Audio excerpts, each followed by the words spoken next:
Filipi pasalnya yang keempat. Mari kita lihat ayat 10 sampai ayatnya yang ke-13. Saya akan membacakan ayat ini untuk kita semua. Bapak Ibu Saudara bisa menyimaknya. Demikian bunyi firman Tuhan. Aku sangat bersuka cita dalam Tuhan bahwa akhirnya pikiranmu dan perasaanmu bertumbuh kembali untuk aku. Memang selalu ada perhatianmu, tetapi tidak ada kesempatan bagimu. Kukatakan ini bukanlah karena kekurangan, sebab aku telah belajar mencukupkan diri dalam segala keadaan. Aku tahu apa itu kekurangan dan aku tahu apa itu kelimpahan. Dalam segala hal dan dalam segala perkara tidak ada sesuatu yang merupakan rahasia bagiku, baik dalam hal kenyang maupun dalam hal kelaparan, baik dalam hal kelimpahan maupun dalam hal kekurangan. Segala perkara dapat kutanggung di dalam Dia yang memberi kekuatan kepadaku. Saudara-saudara, ada satu pertanyaan yang sering kali disampaikan oleh worship leader misalnya kepada jemaat ketika mengikuti kebaktian. Pertanyaannya begini, apa kabar saudara hari ini? Dan biasanya ada beragam jawaban yang diberikan oleh jemaat. Umumnya kita suka menyebut luar biasa. Umumnya begitu ya. Tapi di gereja kita belajar kalau ditanya apa kabar hari ini, kita biasanya menjawab bisa dilewati. Kita biasanya jawab begitu. Bolehkah saya bertanya kepada saudara, apa kabar hari ini? Bisa dilewati. Mari sekali lagi, apa kabar hari ini? Bisa dilewati. Maksudnya kenapa kita menjawab bisa dilewati? Yang saya mau khotbah tentang semua bisa dilewati. Saudara-saudara, dalam hidup ini tidak pernah lepas dari persoalan. Faktanya adalah selama kita ada di dunia ini, kita tidak akan pernah lepas dari pergumulan hidup. Bapak Ibu bisa sebutkan tokoh Alkitab yang paling hebat di dalam sejarah Alkitab, bahkan dalam sejarah gereja, yang tidak pernah punya pergumulan, yang tidak pernah melewati masa-masa sulit, yang tidak pernah melewati masa sukar. Tidak ada yang tidak pernah melewatinya. Tidak ada yang tidak pernah mengalaminya. Bahkan Yesus sendiri yang adalah Allah dan manusia, ketika berinkarnasi mengambil rupa tubuh manusia, harus melewati jalan yang namanya Via Dolorosa, jalan salib. Karena itulah Bapak Ibu Saudara, kita menyadari bahwa dunia di mana kita tinggal ini bukanlah rumah kita. Sehingga kalau kita menghadapi berbagai persoalan, berbagai pergumulan hidup, kita bisa memandang dengan cara yang berbeda. Bagaimana cara kita memandang? Kita bisa melewati semuanya bersama dengan Tuhan. Itulah yang Paulus katakan dalam Filipi 4 ayat 13. Segala perkara dapat kutanggung di dalam Dia yang memberikan kekuatan kepadaku. Artinya saya dan Bapak Ibu Saudara, apapun yang sedang kita hadapi dalam hidup ini, kita bisa melewatinya bersama dengan Tuhan. Amin. Kalau kita hadapi persoalan keluarga, kita bisa lewati bersama dengan Tuhan. Kalau kita hadapi persoalan ekonomi, kita juga bisa lewati bersama dengan Tuhan. Kalau ada pergumulan dalam usaha, dalam bisnis kita juga bisa lewati loh saudara bersama dengan Tuhan. Amin. Kalau kita diputusin oleh pacar kita juga bisa lewati bersama dengan Tuhan. Amin. Kalau cinta kita ditolak, kita juga bisa melewati bersama dengan Tuhan. Bukan kata mereka, cinta ditolak, dukun beraksi. Bukan seperti itu. Saudara-saudara, apapun yang kita hadapi dalam hidup kita, kabar baiknya bagi saya dan saudara adalah kita bisa menanggungnya. Itulah yang Paulus katakan, segala perkara dapat kutanggung di dalam Dia yang memberikan kekuatan kepadamu. Saudara-saudara, ketika Paulus berkata segala perkara dapat kutanggung, saudara perhatikan kata segala perkara di situ. Berarti ini menunjuk kepada semua hal yang ada di hadapan kita, yang sedang kita hadapi dalam hidup ini. Kita bisa memikulnya, kita bisa menanggungnya, sehingga kita mampu melewati semuanya bersama dengan Tuhan. Segala perkara, kata Alkitab, berarti berbagai persoalan. Amin, saudara. Iman kita kuat, dompet kita tipis, tapi kita bisa melewati semuanya. Iman kita hebat, tapi ada pergumulan-pergumulan, kita bisa melewati masalah apa saja. Keluarga, ekonomi, pekerjaan, usaha, masa muda kita, masa depan kita, kita bisa melewati semuanya bersama dengan Tuhan. Saudara-saudara, konteks memang ketika Paulus menyoroti hal ini, saudara. Ketika Paulus berkata segala perkara dapat kutanggung di dalam Dia yang memberikan kekuatan kepadaku, adalah karena Paulus sedang menghadapi suatu persoalan, pergumulan, yaitu kesusahan yang dia alami. Sehingga jemaat yang ada di Filipi dapat mendukung dia dalam persoalan, dalam kesusahan. Kesusahan apa? Persoalan kebutuhan yang Paulus butuhkan. Sehingga ketika Paulus berada dalam penjara, mereka juga memberikan bantuan kepada Paulus. Bapak Ibu Saudara, memang persoalan kebutuhan ini seringkali bisa menggoyahkan iman banyak anak Tuhan. Persoalan ekonomi seringkali bisa menggoyahkan iman banyak anak Tuhan. Saudara bisa lihat, karena masalah ekonomi orang bisa pindah iman loh, saudara. Saudara bisa lihat, karena masalah ekonomi, karena masalah pekerjaan, dia bisa keluar dari apa yang Tuhan kehendaki. Saudara bisa menemukan orang-orang korupsi. Kenapa? Karena persoalan ekonomi, karena ingin mendapatkan sesuatu yang lebih banyak. Orang bisa berlaku tidak jujur. Kenapa? Karena persoalan ekonomi. Memang ini tidak mudah. Karena itulah Paulus berkata, kita sebenarnya bisa melewati semua persoalan yang kita hadapi bersama dengan Tuhan.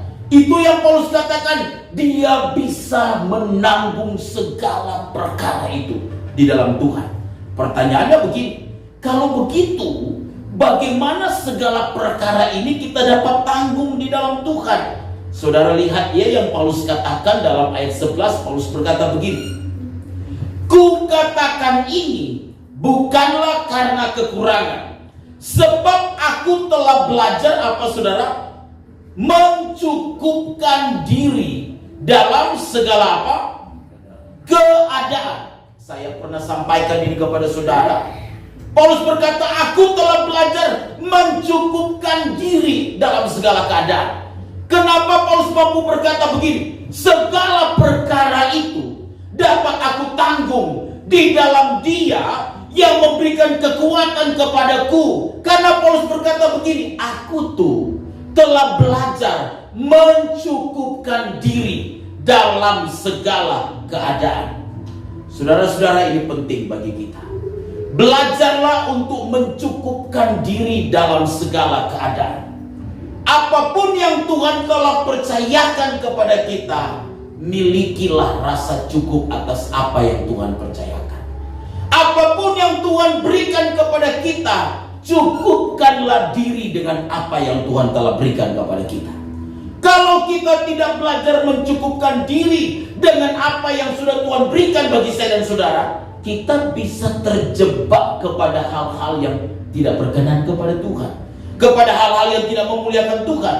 Kalau saudara periksa dalam terjemahan NIV, New International Version, itu mencukupkan diri itu ditulis dengan kata to be content. Artinya memiliki rasa puas, memiliki rasa puas. Memang ada sedikit perbedaan antara mencukupkan diri ini dengan rasa puas. Saudara-saudara, begini, kita itu terkadang bisa mencukupkan diri dengan penghasilan yang kita terima. Kalau gaji kita UMR, kita bisa mencukupkan diri dengan UMR. Kalau gaji kita supervisor, kita juga bisa mencukupkan diri dengan gaji supervisor. Kalau gaji kita manajer, kita bisa mencukupkan diri. Artinya memang relatif itu mencukupkan diri, tergantung apa yang dia terima. Tetapi rasa puas itu sedikit berbeda, saudara-saudara.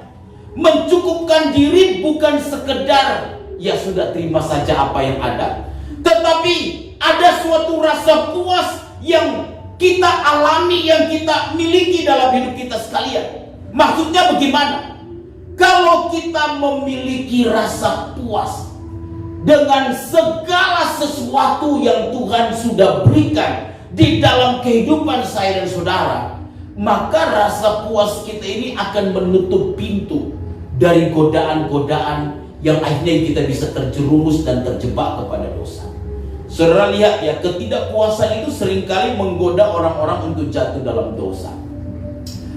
Hidungnya udah mancung, tapi dia ngaca, orang bilang masih boleh tambah mancung. Akhirnya operasi plastik, saudara.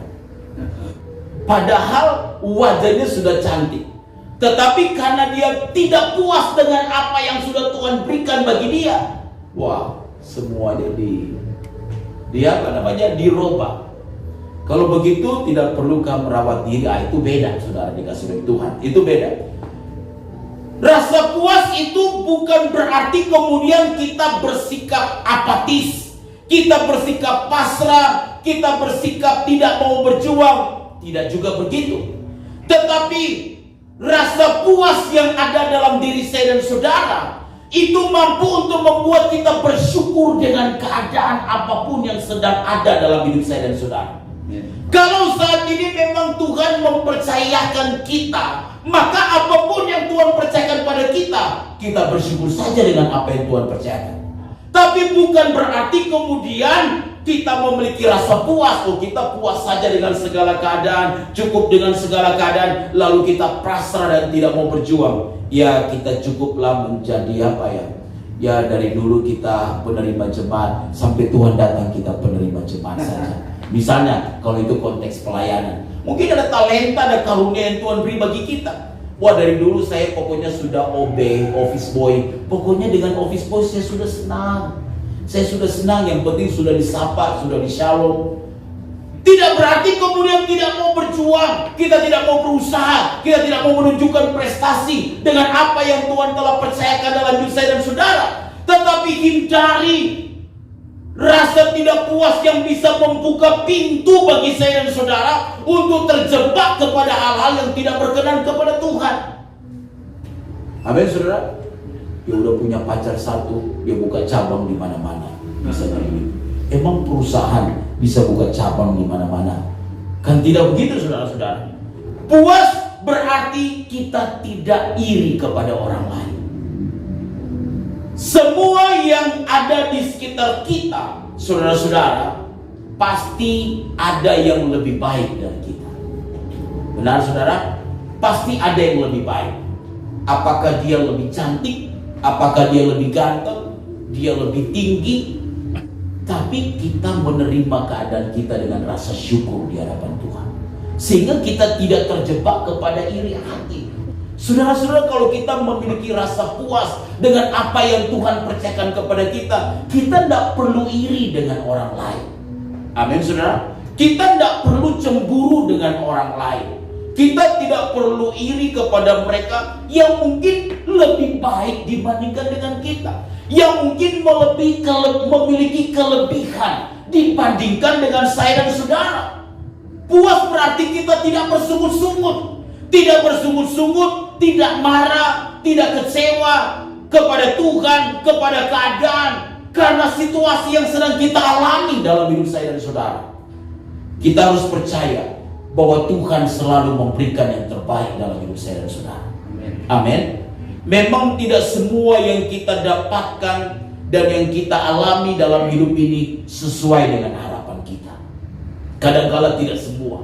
Tidak semua yang kita harapkan itu menjadi kenyataan. Tidak semua, saudara-saudara. Namun semua yang kita terima dari Tuhan, pasti yang terbaik Tuhan berikan bagi kita. Amin, saudara. Sehingga kita tidak perlu bersungut-sungut. Kita tidak perlu marah dengan keadaan. Kita tidak perlu kecewa kepada Tuhan.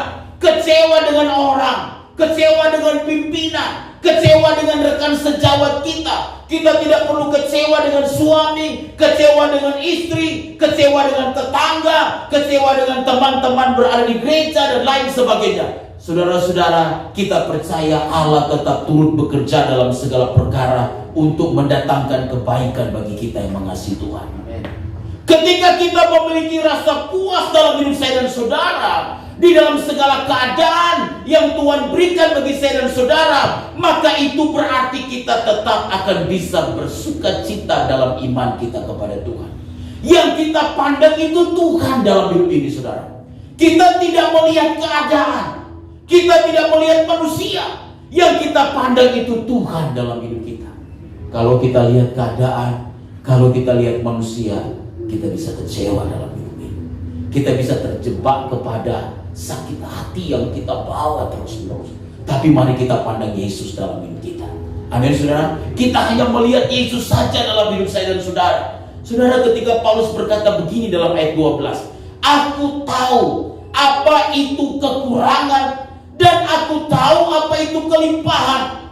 Dalam segala hal dan dalam segala perkara tidak ada sesuatu yang merupakan rahasia bagiku, baik dalam hal kenyang maupun dalam hal kelaparan, baik dalam hal kelimpahan maupun dalam hal kekurangan. Saudara-saudara, rasa puas kita itu ternyata menurut Paulus harus dalam segala keadaan. Pada waktu kita kekurangan, pada waktu kita kelaparan, Paulus menyebut itu, dia bisa menanggung segala perkara itu. Dia bisa memiliki rasa puas di hadapan Tuhan untuk apa yang Tuhan berikan dalam hidup dia. Tapi juga pada waktu dia kelimpahan, pada waktu dia merasa kenyang, dia juga berkata dia bisa melewati semua itu. Saudara, mudah bagi kita untuk bisa menerima dan untuk kita bisa bersyukur kadangkala pada saat kita kekurangan, pada saat kita kelaparan. Lebih mudah untuk kita bisa mencukupkan diri dalam semua itu, atau lebih mudah untuk kita bisa menerima, memiliki rasa puas. Tapi kelimpahan itu tidak mudah. Kelimpahan ini adalah sesuatu yang relatif. Tentu ketika Paulus berkata, aku tahu apa itu kelimpahan, aku tahu apa itu kekurangan. Paulus bukan seorang yang miliarder, saudara. Bukan berarti ketika Paulus berkata, aku tahu apa itu kelimpahan, berarti dia berlimpah punya banyak uang, dia berlimpah punya banyak donatur. Tidak.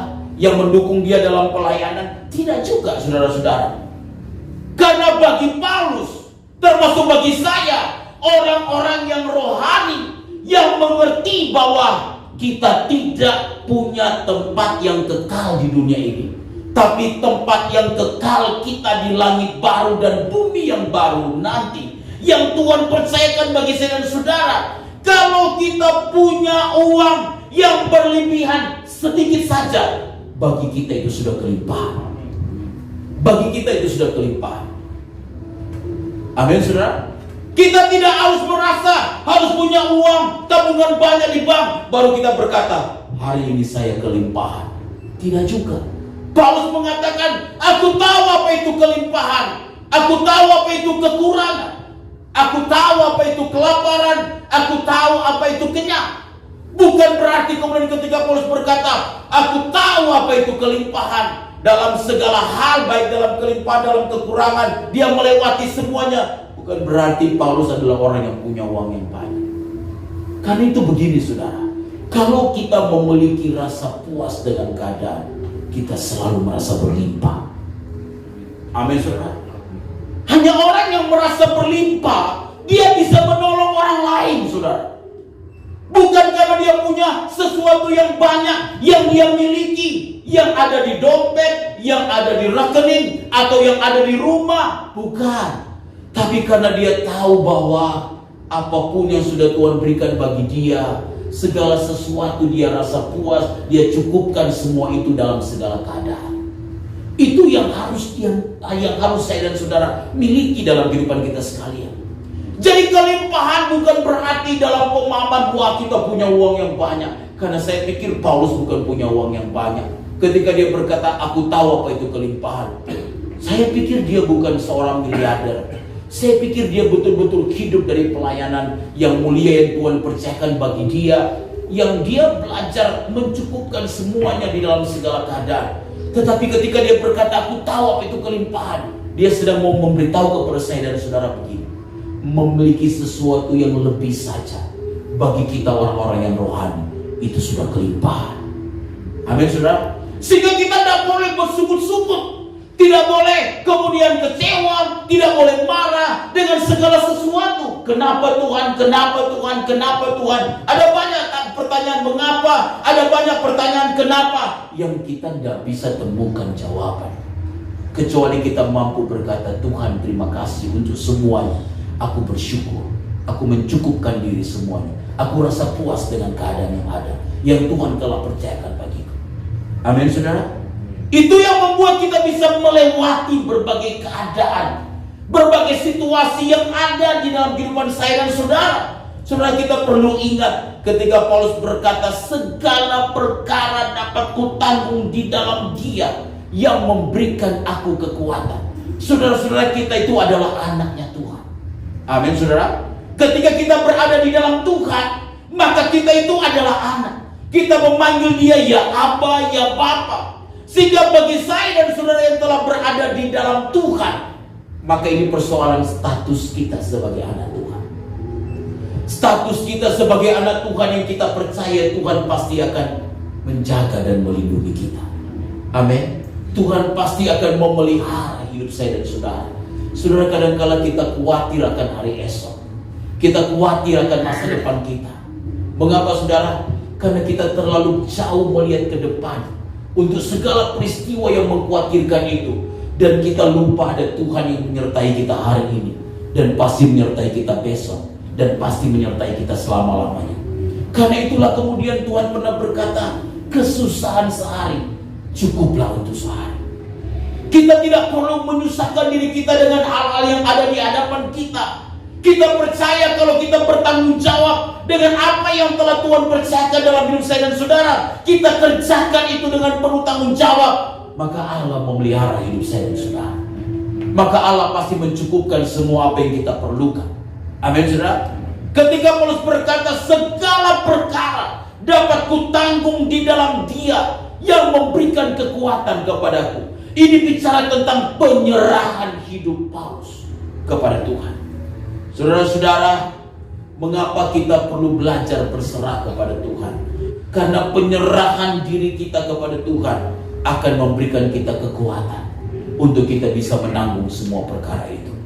Saudara-saudara, Tuhan pernah berkata begini, di luar aku, kamu tidak dapat berbuat apa-apa. Tanpa Tuhan itu kita tidak dapat berbuat apa-apa.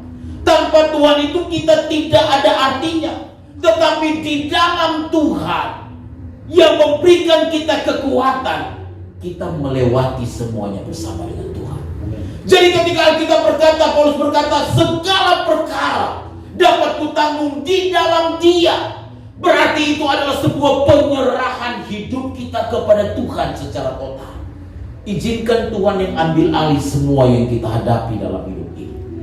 Kita tidak perlu mengambil alih semuanya dengan memikirkan sendiri. Satu ketika saudara-saudara, ada seorang bapak tua yang baru pulang dari kebun. Lalu dia membawa membawa barang-barang dari kebun dengan pikulan dia. Di depan ada pikulan, kemudian ada saudara pernah lihat kan, ada pikulan dua arah di depan dan di belakang. Dia jalan kaki dari kebun. Tiba-tiba ada satu mobil open cab yang kasihan lihat bapak ini. Lalu berkata kepada bapak ini, Pak, naik saja, nanti saya antar bapak sampai di rumah. Lalu naiklah bapak ibu saudara. Bapak itu di mobil open cab itu. Tapi ketika dia berdiri di belakang di mobil open cab itu, dia tetap memikul beban dia. Dia tetap memikul. Lalu dari depan sopir bilang, Pak, turunin aja, taruh aja di mobil tersebut, taruh aja di lantai dari mobil tersebut. Bapak itu bilang, oh enggak apa-apa, saya enggak enak, biar saja saya pikul. Saudara-saudara, banyak orang Kristen seperti itu. Padahal Tuhan berkata, marilah kepadaku semua yang letih lesu dan beban berat, aku akan memberikan kelegaan kepadamu. Tapi persoalannya ketika dia datang kepada Tuhan, dia menyerahkan semua bebannya kepada Tuhan. Dia berserah kepada Tuhan, tapi dia sendiri masih tetap memikul beban dia. Bapak ibu saudara, ketika Paulus berkata, segala perkara dapat kutanggung di dalam Tuhan yang memberikan kekuatan kepadanya.